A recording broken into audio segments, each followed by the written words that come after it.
Paris Olympic की शुरुआत हो चुकी है। अभी तक कई पार्टिसिपेंट्स अपने अपने इंटरेस्ट के खेलों में दमखम दिखा चुके हैं। यूं तो पूरी दुनिया में ओलंपिक खेलों को देखा जा रहा है, लेकिन हो सकता है कि आप में से कई लोग ऐसे होंगे जिन्हें ओलंपिक्स में कुछ खास दिलचस्पी नहीं होगी। पर ये वो खेल होते हैं जिनके लिए दुनिया भर से कई लोग सालों की कड़ी ट्रेनिंग से गुजरते हैं और तब जाकर ये साधारण से दिखने वाले खिलाड़ी एथलीट कहलाते हैं और फिर शुरू होती है इनके शानदार प्रदर्शन की कवायद। लेकिन ओलंपिक को और बेहतर समझने और जानने के लिए हम आज इससे जुड़ी कुछ ऐसी बातें आपको बताने वाले हैं जो आपके दिमाग को झकझोर कर रख देंगी। ये वो बातें हैं जिन्हें जानने के बाद आप अगले एथलेटिक रिकॉर्ड के टूटने का इंतजार करते वक्त कुछ हाजिर जवाबों के साथ तैयार रहेंगे। तो चलिए बिना देर किए बात करते हैं ओलंपिक से जुड़े कुछ दिलचस्प किस्सों के बारे में। पहला, ओलंपिक खेल 8वीं शताब्दी में ग्रीस में ओलंपिया में ऑर्गेनाइज किया गया था। इसके बाद इन खेलों को 12 शताब्दियों तक हर 4 साल में ऑर्गेनाइज किया जाने लगा और फिर वक्त आया 4वीं शताब्दी का, जब सम्राट थियोडिसिस ने सभी त्योहारों पर बैन लगा दिया और ओलंपिक खत्म हो गया। हालांकि लगभग 1500 साल बाद एथलेटिक परंपरा एक बार फिर शुरू की गई और पहला यूनिक ओलंपिक 1896 में ग्रीस में ऑर्गेनाइज किया गया। और जानते हैं, एक ओलंपिक ऐसा भी हुआ जिसमें पार्टिसिपेंट्स को अपनी ही सुध नहीं हुआ करती थी। जी हाँ, ये दौर था प्राचीन ग्रीस का, जब एथलीटों को स्पॉन्सरशिप, सिक्योरिटी या फैशन की चिंता नहीं होती थी। वो बस खेल खेलने में विश्वास रखते थे और वो भी बिना कपड़ों के। अगला फैक्ट ये है कि उस वक्त ये खेल 5 या 6 महीने तक ही चलते थे और महिलाओं को 1900 से ओलंपिक में भाग लेने की अनुमति दी गई। 1924 और 1992 तक विंटर और समर ओलंपिक एक ही साल में हुए। अब वो अलग अलग साइक्लिक्स में हैं और हर 2 साल में एक दूसरे के साथ लगे थे। और शायद आपको ये बात पता ना हो कि उस वक्त सिर्फ 4 एथलीटों ने विंटर और समर ओलंपिक दोनों में पदक जीते हैं।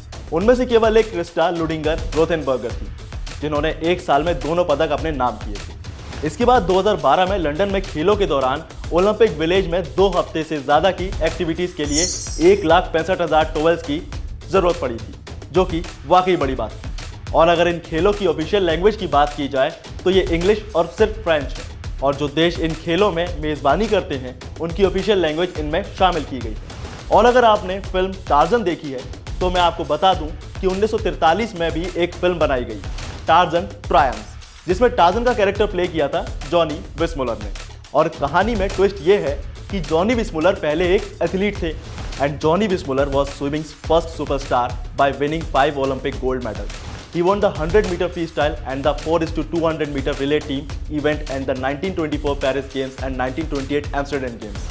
और इसी के साथ इन्होंने 12 फिल्मों में टार्जन की भूमिका निभाई। हालांकि ओलंपिक में मेडल जीतने की रेस में जॉनी अकेले ऐसे प्लेयर नहीं थे। इनके साथ साथ कई आर्टिस्ट ने 1912 से 1948 तक ओलंपिक में पार्टिसिपेट किया, जिसमें कई painters, sculpture artist, architects, writers और सिंगर्स ने अपने अपने क्षेत्रों में पदक के लिए खूब दमखम दिखाया। इससे पहले साल 1936 में बर्लिन खेलों के दौरान सुशी निशिदा और पॉल वॉल्ट के बीच सेकंड पोजीशन के लिए कांटे की टक्कर चल रही थी और मैच टाई हो गया, जिसके बाद दोनों ने दोबारा मैच करने की बजाय दोनों ने सिल्वर और ब्रॉन्ज मेडल को 2 हिस्सों में बांट दिया और 2 अलग अलग हिस्सों को एक साथ जोड़ दिया, ताकि उनमें से हर एक के पास आधा रजत और आधा कांस्य पदक हो। और ऐसा ओलंपिक के इतिहास में पहली बार हुआ था, जो अब तक नहीं हुआ।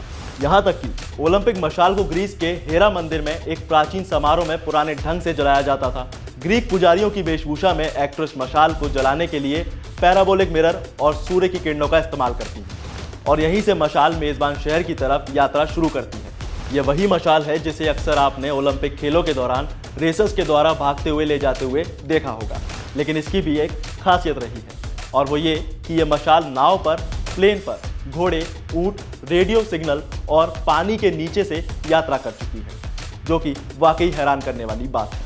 यही नहीं, इस मशाल के नाम एक और बड़ा अचीवमेंट है, वो ये कि बिना इसे प्रज्वलित किए कई बार अंतरिक्ष की भी यात्रा करवाई गई है। और ऐसा कहा जाता है कि रिले मशाल और ओलंपिक मशाल को पूरे ओलंपिक के दौरान जलते रहना चाहिए। अगर मशाल बुझ जाती है तो उसे केवल बैकअप मशाल से ही जलाया जा सकता है, जिसे एक बार ग्रीस में जलाया गया था। और जानते हैं, 2012 लंदन ओलंपिक पहले ऐसे ओलंपिक थे जिनमें सभी भाग लेने वाले देशों ने महिला एथलीटों को भेजा था। लेकिन अब दुख की बात यह है कि उस वक्त ओलंपिक में कुछ ऐसे भी खेल थे जिन्हें ओलंपिक से बाहर रखा गया था, जिसमें सिंक्रोनाइज तैराकी, रस्साकशी, रस्सी पर चढ़ना, hot air ballooning, duelling pistol, tandem cycle और स्विमिंग हर्डल्स। लेकिन इसमें नया था लाइव विजन शूटिंग, जिसे 1900 में पेरिस ओलंपिक का एकमात्र हिस्सा बनाया गया था। और अब आप ये भी जान लीजिए कि ओलंपिक सिंबल यानी इन 5 छल्लों का मतलब क्या है।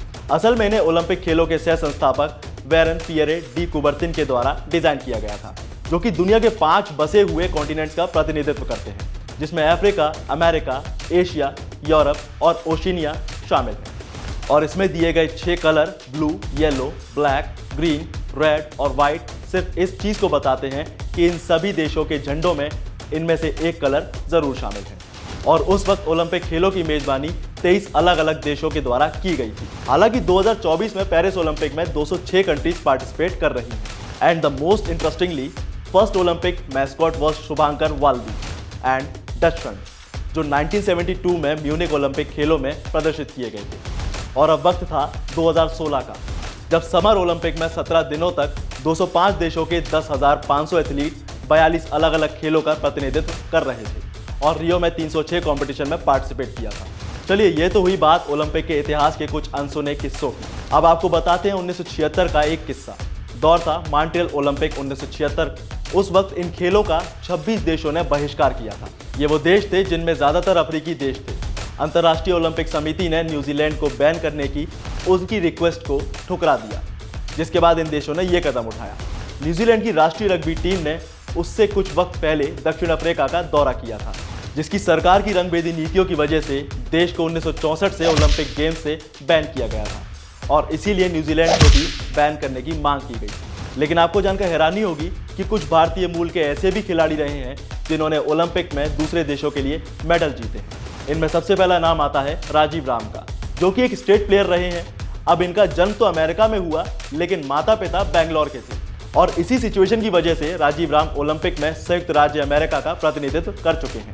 खास बात यह है कि इन्होंने 2016 रियो ओलंपिक में वीनस विलियम्स के साथ मिक्स्ड डबल्स में सिल्वर मेडल जीता था। इस जोड़ी ने सेमीफाइनल्स में भारतीय जोड़ी सानिया मिर्जा और रोहन बोपन्ना को हराकर फाइनल में जगह बनाई थी। चलिए अब बात एक और भारतीय नाम की। जी हाँ, ये थे राज भावसार, जो कि अमेरिकी जिम्नास्ट रहे हैं। अब इन्होंने जन्म तो लिया टेक्सास यूएसए में, लेकिन पिता गुजरात से और माँ युगांडा से, और पिता ने काम के सिलसिले में अमेरिका में रुक कर लिया। इसके बाद भावसार ने अमेरिका के लिए जिम्नास्टिक खेल खेला। ऐसे में उन्होंने 2008 के बीजिंग ओलंपिक में अमेरिका को ब्रॉन्ज मेडल ला कर दिया। अब बात उस इंडियन महिला की जिन्होंने अमेरिका के लिए मेडल जीता था। ये नाम है मोहिनी भारद्वाज का। मोहिनी ने 2004 के ओलंपिक में जिम्नास्ट में अमेरिका के लिए सिल्वर मेडल जीता था। मोहिनी भारद्वाज की जड़ें भारत से जुड़ी हैं, हालांकि उनका जन्म यूएसए के फिलाडेल्फिया में हुआ था। और अब आखिर में बात एक और इंडियन प्लेयर की। ये नाम है एलेक्सी ग्रेवाल का। इन्होंने अमेरिका के लिए मेंस रोड साइकिलिंग में पहला गोल्ड मेडल जीता था। एलेक्सी ग्रेवाल ने यह कारनामा 1984 के लॉस एंजलिस ओलंपिक में किया था, जिसके बाद उन्हें किसी हीरो की तरह देखा जा रहा था। तो ये थी ओलंपिक से जुड़ी कुछ अनसुनी अनकही बातें, जो आपके लिए जानना बेहद जरूरी थी। तो अगर आपको आज का हमारा ये वीडियो थोड़ा सा भी नॉलेजेबल लगा हो तो वीडियो को लाइक शेयर जरूर करें। और अगर आप चाहते हैं कि आपके किसी पसंदीदा टॉपिक पर हम इन डेप्थ स्टोरी बनाएं तो हमें कमेंट में जरूर बताएं। साथ ही सब्सक्राइब करें वन इंडिया हिंदी।